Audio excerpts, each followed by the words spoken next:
What's going on, everybody? This Afro think tank. I just finished seeing Avatar. All right, the movie Avatar, Fire and whatever. I forgot. What? Oh, was it Avatar, Fire and Ash? Okay, Avatar, Fire and Ash. First of all, I just want to say this. That was one of the greatest sci-fi movies I've ever watched in my life. Okay, that shit was top tier. It looked like they spent $500 million on that movie. That whole movie looked like they spent every cent of $500 million in that movie. That movie, in a nutshell, was basically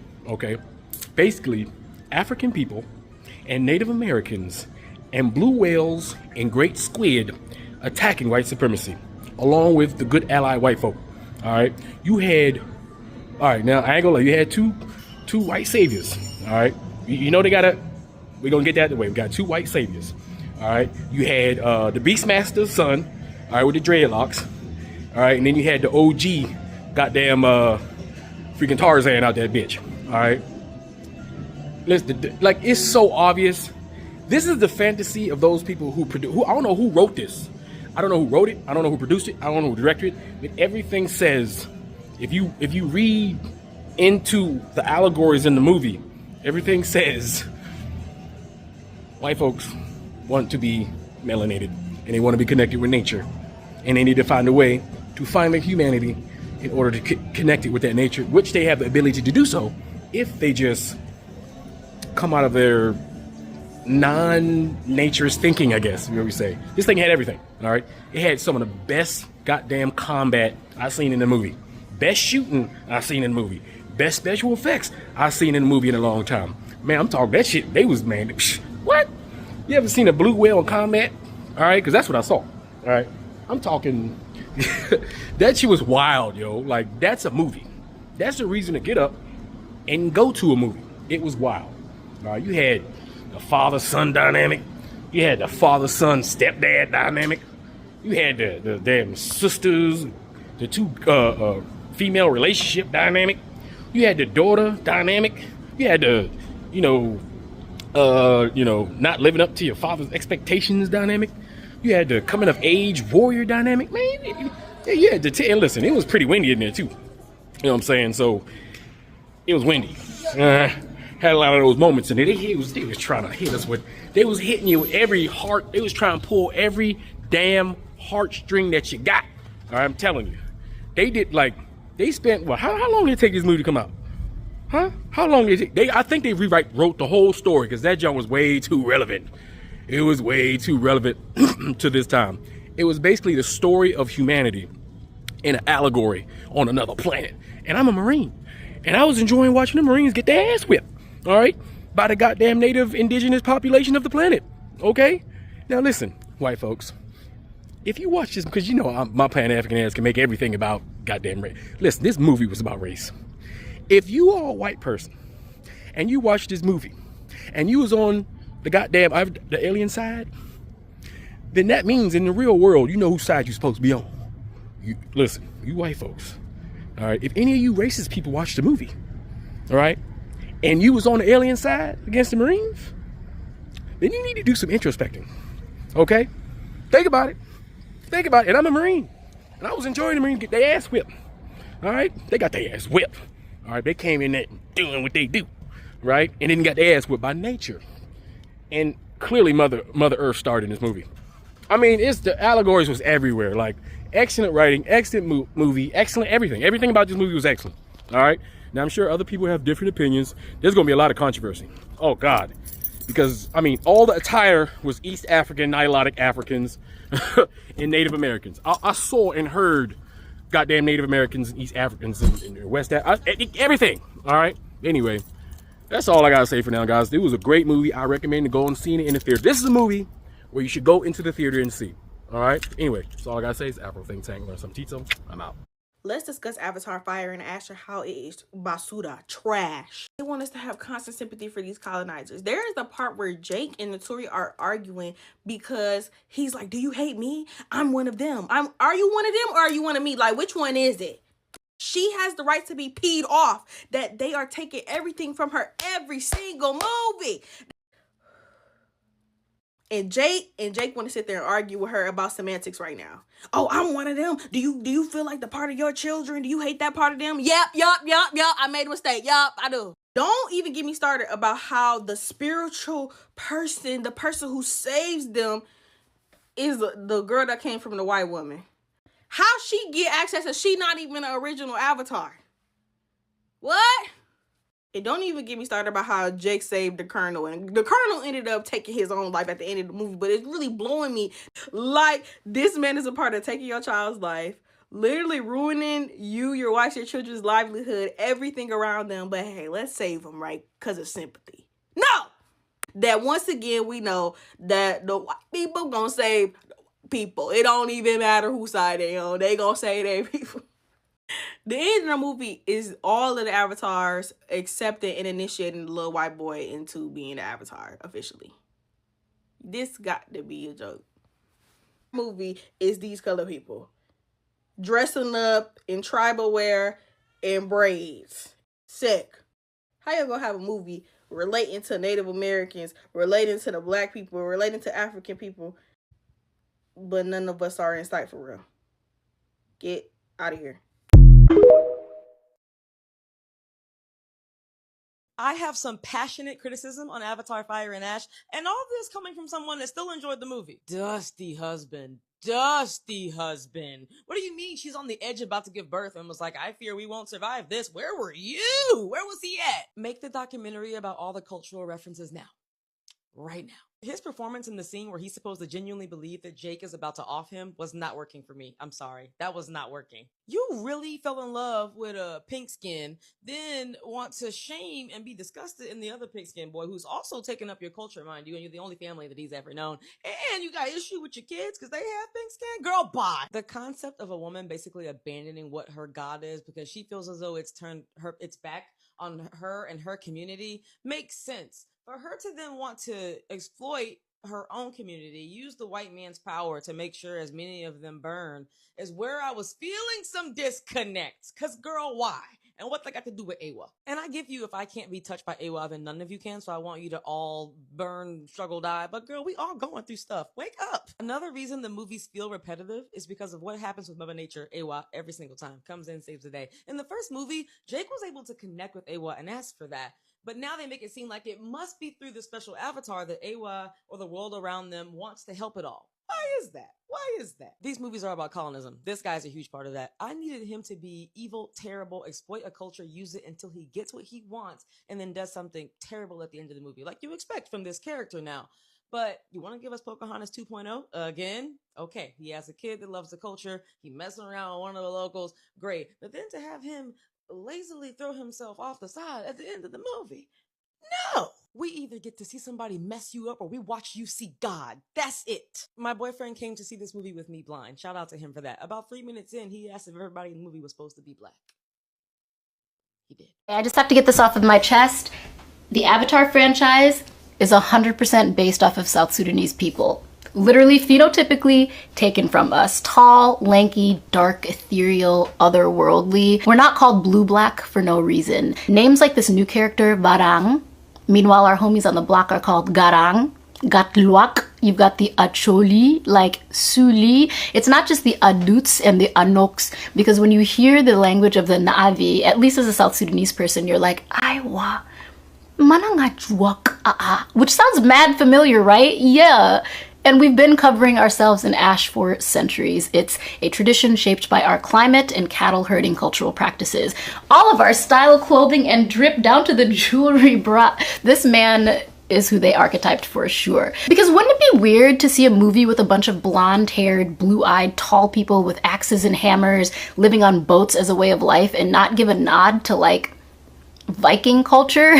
And you might think, like, why does any of this matter? It's all made up anyway. Well, Kat, no, it's not. You're actually telling the story of real people, like Pocahontas. It's fiction rooted in real people, which in this case erases those people from any credit of their own culture, only to be remembered through a myth, which is problematic because fiction becomes fact when it's the only version that people ever see. Ask any Indigenous person how real Pocahontas turned out. And as a filmmaker myself, My commitment to the craft is about the truth, because good filmmakers want to tell the most authentic version of a story, even if it's fictional. Exploitative filmmaking doesn't aim to tell the most honest story. They go for the cheapest version that appeals to the widest market, and that market is usually shaped towards the most basic, flattened understanding of a people or culture.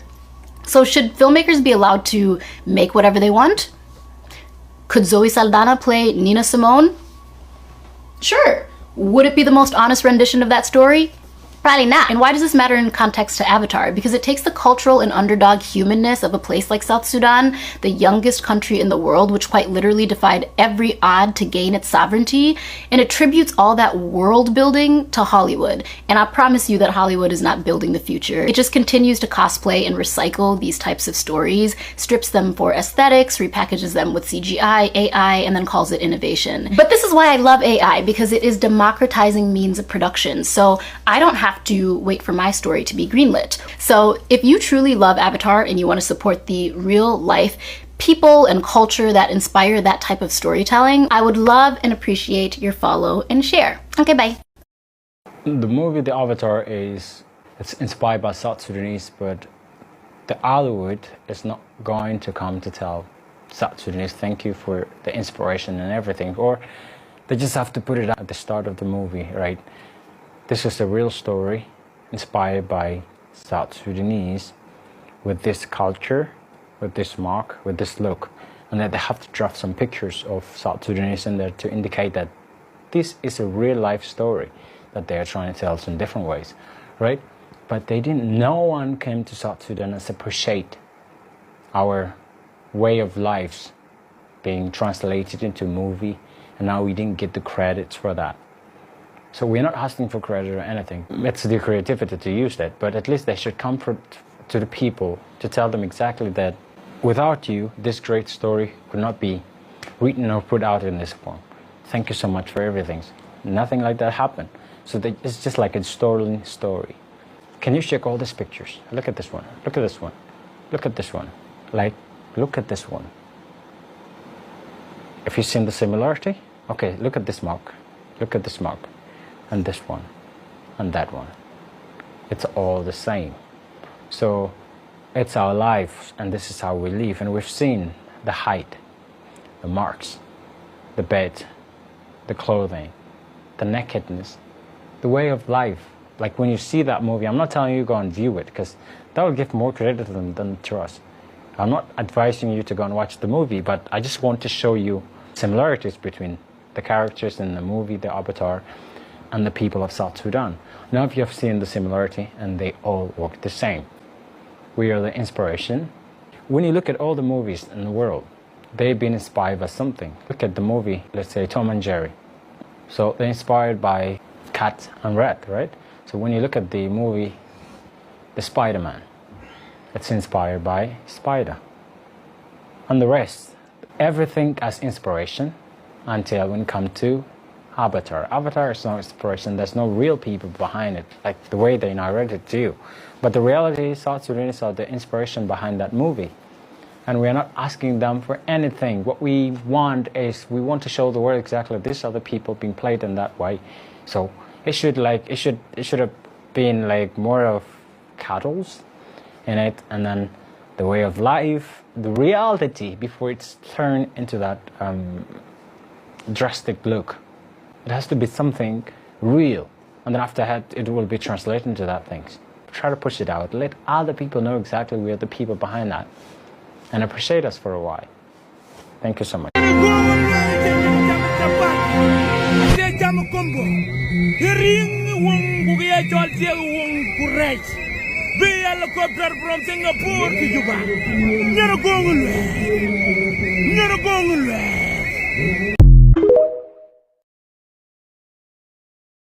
Okay, so I know we're here to talk about Avatar Fire and Ash, but let me go ahead very quickly, talk about that Odyssey clip that played before this movie began.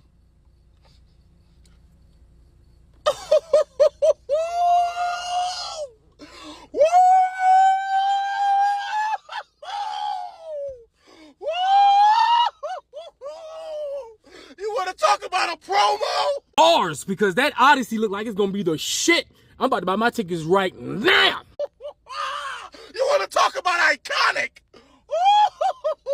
That's the kind of stuff that makes you want to run through 5 brick walls. Not just 1, not just 2, 5 brick walls. Chris Nolan, we're put on notice, Doc. Look, when it was already announced that you was making the movie, we were already there. People were already bought the tickets a year in advance. They didn't even need to see that promo clip.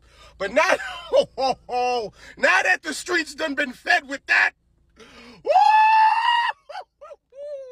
July 2026 can't get here faster enough. Let's go ahead and talk about Avatar. Okay, so as you may or may not know, Avatar Fire and Ash is the 3rd installment in James Cameron's saga, where we are continuing the story of the Blue Na'vi people, or the Na'vi Blue people. Regardless, they're blue and they're Na'vi. And this time around, not only are we going against the Sky people, Stephen Lang Quaritch's and his military boys' obsessive beef with Jake Sully, we are also going against...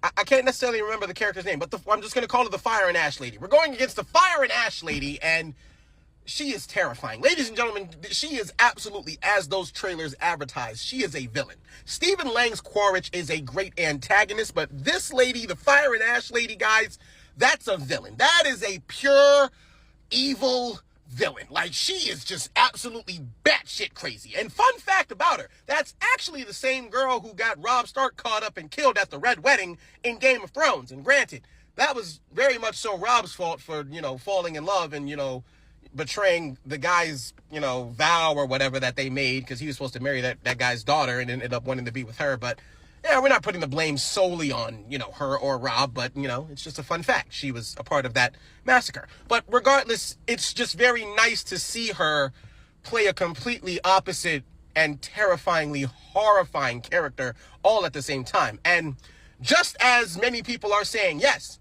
this is certainly very similar to the last movie. And just like the last movie, it is a damn good one. When it comes to not only this film, but all of the Avatar films in general, the only word that I can truly use to describe what it is I am witnessing when I am watching these movies play out on a gigantic IMAX screen is spectacle.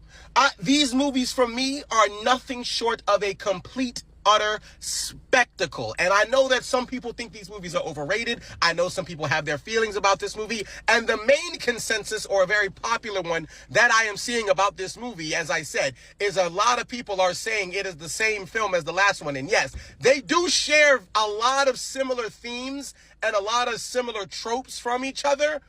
But as far as I am concerned, this movie is still progressing towards something grander, and I am still along for the ride. I am still right here witnessing James Cameron's vision, and I'm not leaving until it is finished. I'm not leaving until I see what this story concludes to be, and I still believe it is going to be a grand freaking spectacle. These movies are literally made of what dreams are made of. They are literally enchanting. They are spellbinding. They are dazzling. They're adventure. They're action. They're sci-fi. They are love. They are romance. They're loss. They're family. It's so many different genres, so many different things, so many different themes wrapped up into one giant gift. Because it's the holidays, so we're going to call it a gift. But that's truly what these movies are. They are a gift to cinema. They are a gift to IMAX screens. They are a gift to fans everywhere. These movies are absolutely sensational. This movie is 3 hours, so there are so many things that I could take time to talk about, but I'm going to try to highlight everything that I can as best as I can, starting with the performances. I'm just going to start with the performances because that's what's on the top of my mind right now.